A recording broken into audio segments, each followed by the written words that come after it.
Los alimentos vegetales que consumimos hoy en día son menos nutritivos que aquellos que se consumían hace 50 o más años.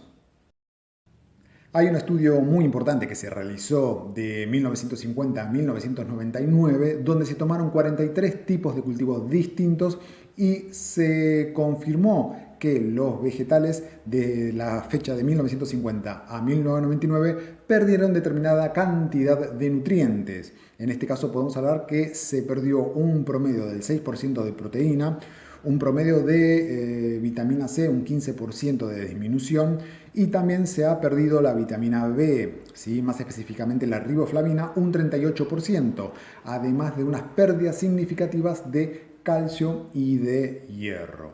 Hay cierto debate con este tipo de cifras porque se pone en juego si en 1950 se tenían las herramientas adecuadas para medir adecuadamente los nutrientes. Sin embargo, hay otros dos estudios también muy importantes que indican que los alimentos de origen vegetal están siguiendo un patrón determinado, el cual van perdiendo sus nutrientes a medida que pasa el tiempo.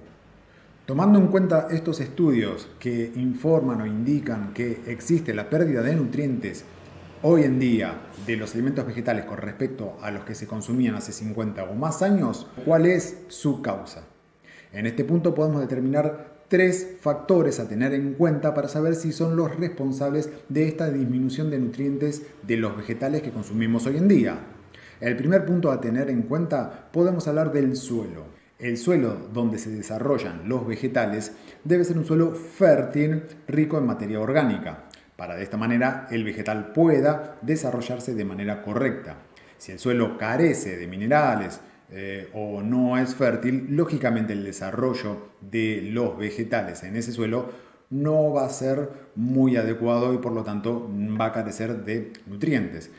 En este punto podemos determinar dos tipos de cultivos. Si bien todos sabemos que el monocultivo intensivo agota los suelos, por lo tanto el crecimiento de los vegetales de este tipo de suelo va a carecer de nutrientes, tenemos el otro tipo de cultivo que es el cultivo orgánico, en el cual son cultivos realizados de manera familiar o a escala mediana. Este tipo de cultivo orgánico, los agricultores se especifican y se esfuerzan en mantener el suelo con nutrientes necesarios para el completo desarrollo de las plantas y vegetales.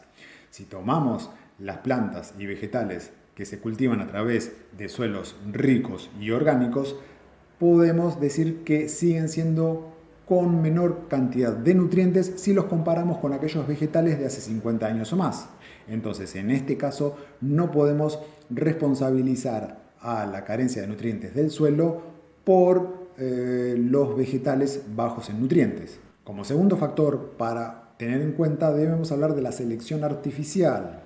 Todos sabemos que los vegetales de consumo habitual, como el arroz, el trigo, el maíz, sufrieron una selección artificial para aumentar su rendimiento y también para hacerle frente a determinados tipos de plaga y ser más fuerte ante inclemencia climática. Este tipo de cultivos de selección artificial son los responsables de disminuir la concentración de nutrientes en el desarrollo del mismo cultivo. Para responder esta pregunta podemos tomar otra especie de vegetal en la cual no ha sufrido una selección artificial y sin embargo ha disminuido su concentración principalmente de proteína. Hablamos del vegetal del solidago. El solidago es un vegetal el cual no ha sufrido una selección artificial y si tomamos el solidago de hace más de 50 años a la actualidad, se confirmó que esta planta ha disminuido su concentración de proteína. Entonces, como punto 2, no podemos responsabilizar que la selección artificial es la responsable de la disminución de los nutrientes de los vegetales. Como tercer factor debemos tener en cuenta el dióxido de carbono. Todos sabemos que los vegetales para su desarrollo completo necesitan tanto oxígeno como dióxido de carbono. En los últimos 2 siglos el dióxido de carbono atmosférico aumentó de 280 partes por millón a 400 partes por millón. Se ha incrementado la concentración de dióxido de carbono atmosférico.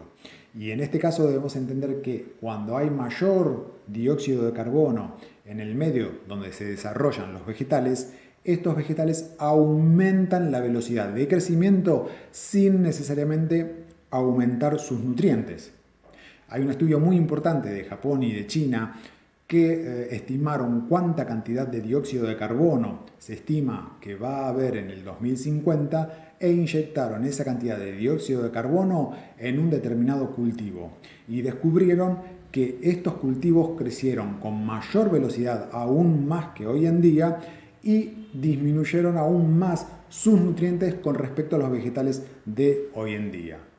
Por ejemplo, cayó un 10% el valor o la concentración de proteína, cayó un 8% la concentración de hierro, un 5% de la concentración de zinc. Entonces, teniendo en cuenta este tipo de estudio, sabemos que el dióxido de carbono aumenta la velocidad de crecimiento de los vegetales, pero no aumenta la concentración de nutrientes. Todo lo contrario, disminuye la concentración de nutrientes. Como conclusión, el aumento del dióxido de carbono en nuestra atmósfera está modificando la concentración de nutrientes de nuestros alimentos vegetales. Espero que te haya servido esta información. Prácticamente es una información que quería compartir porque me pareció muy interesante. También aprovecho esta oportunidad para decirte que si tenés la posibilidad de cultivar tus propios alimentos, no lo dudes en hacerlo. Muchas gracias.